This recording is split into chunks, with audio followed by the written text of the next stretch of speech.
So this is what we're dealing with today. If you can hear that sound. Sounds kind of like a diesel engine, a little tapping. It's a problem with the 3.5 Dodge V6. Okay, so the fix for this, we're gonna have to take the airbox out, disconnect our line here, take this totally out. There's a bracket right here on the throttle body, and it goes down to the side near the heads down there. There's no way to show you until we get this thing out. Get that off, take this bracket off, remove the vacuum hoses. There's a bunch of them. Right there, there's an EGR valve back there that'll kind of slide out. And basically take this whole upper intake off so we can get to our valve covers, start disconnecting some of this. Bunch of bolts here and there, get it off, and we'll look at our rocker arms underneath these valve covers to see what we got going on. All right, so got the airbox off. This is our bracket here. These are down there. You can see they go into the head. I'm thinking about a 15 millimeter. I don't want to loosen those up. Some people take it all the way out, some people just loosen. I'm going to take it all the way out so we can start getting our upper intake off. All right, so we got that bracket off. It was two 15 millimeters, two 10 millimeters. I used a regular wrench up top, then went and got my drill attachment. Took that off. This one down here is a little more difficult to get to. I did happen to get to it. It goes in right about there at an angle. I was able to get to it with the socket, 15 millimeter socket. Now we're gonna pull our air hoses. Some of them might be on there a little tight. Just gotta kind of wiggle them, and they'll come loose. All your vacuum hoses there, and then we'll start removing. All right, got all the vacuum hoses off. Everything with the EGR. I'm gonna try to like kind of prod that back a little bit once I get this rocking.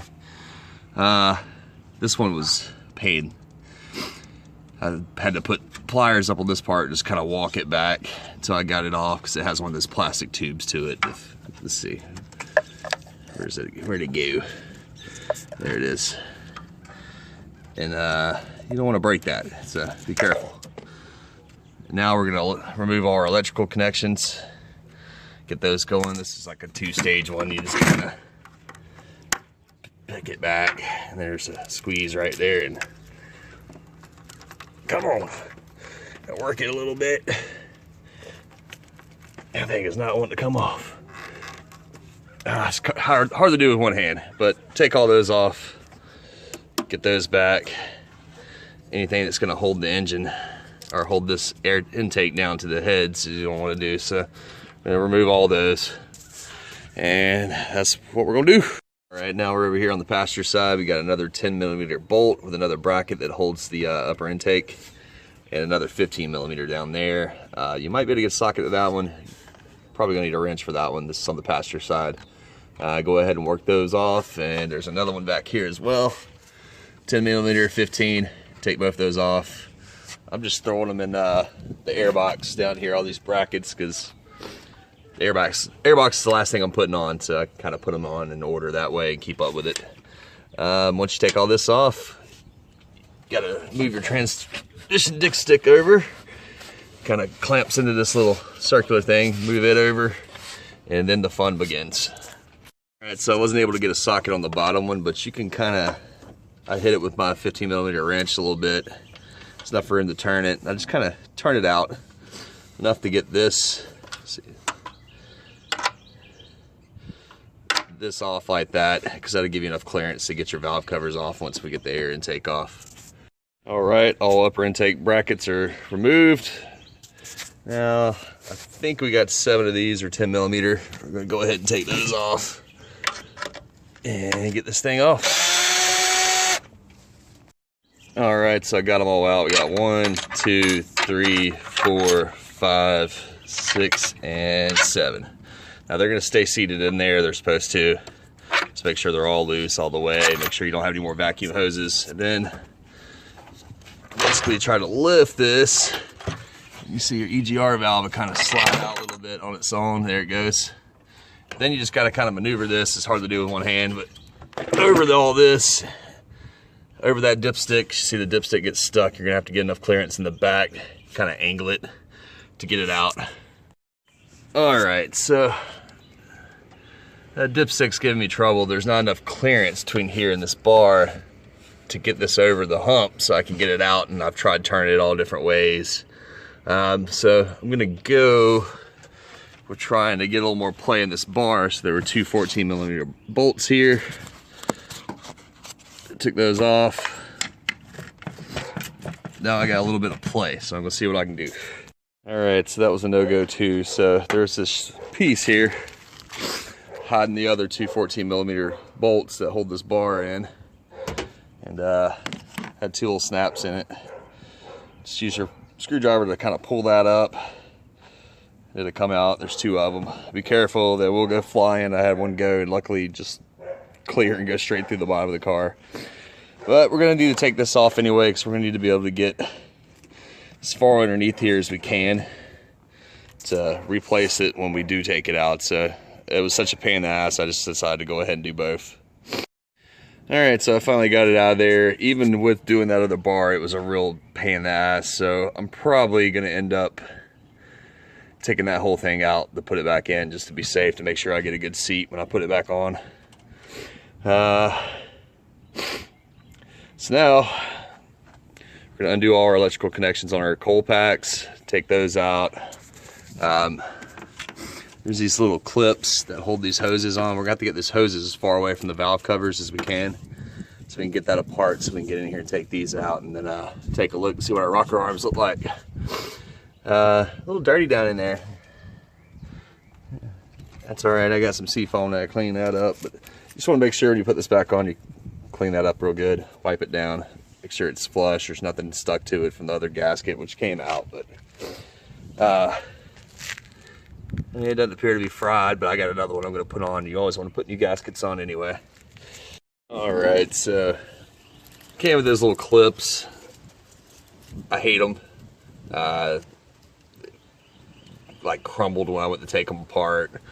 Even if you have the tool to pull them, they're still likely to break, but good news is you can just use like a zip tie, get it around there, pop, pam, snip it, be done with it. Took the coal packs out. This is unfortunately how you have to do your tune-up, so if you want to get your spark plugs out, it's probably a good idea to go ahead and do that too. I know I'm going to. But right now I'm going to take this cover off. Alright, so you know, I'm not seeing anything wrong with this rocker arm. I was told by my friend, it's a mechanic for Dodge, that if these are sitting vertical still, that they're not broken. It's usually what happens, these pins shear off and it causes this bar that holds these rockers. There's two exhaust intake that they'll get off kilter and cause that ticking sound when they're hitting. I don't see anything wrong with this one. I'm gonna clean it up, put the cover back on that. Maybe it's the left side. I thought it was this one. Have to see. All right, so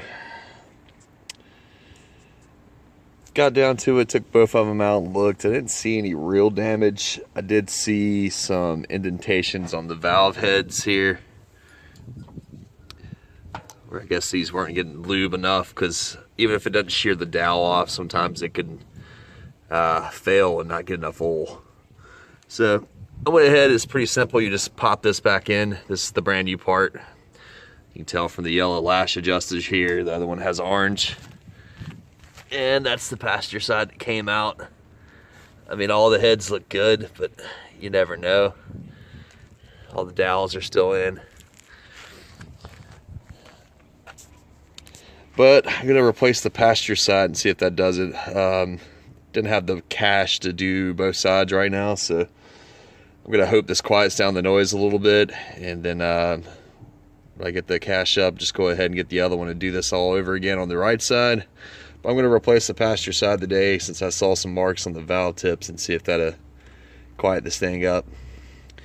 All right, so we're gonna start getting back to torquing bolts. There is a torque in a certain pattern you have to put these things in. I bought a Haynes repair manual to tell me. Unfortunately, I can't video and do this at the same time, so I'm gonna go ahead and put these valve covers back on, get these rocker arms back seated.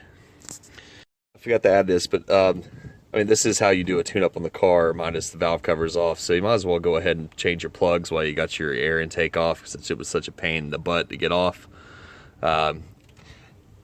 See, there's some build up in my EGR tube. I'm gonna go ahead and clean that out a little bit too. I do plan on seafoaming it later. Gotta get this gasket to come off.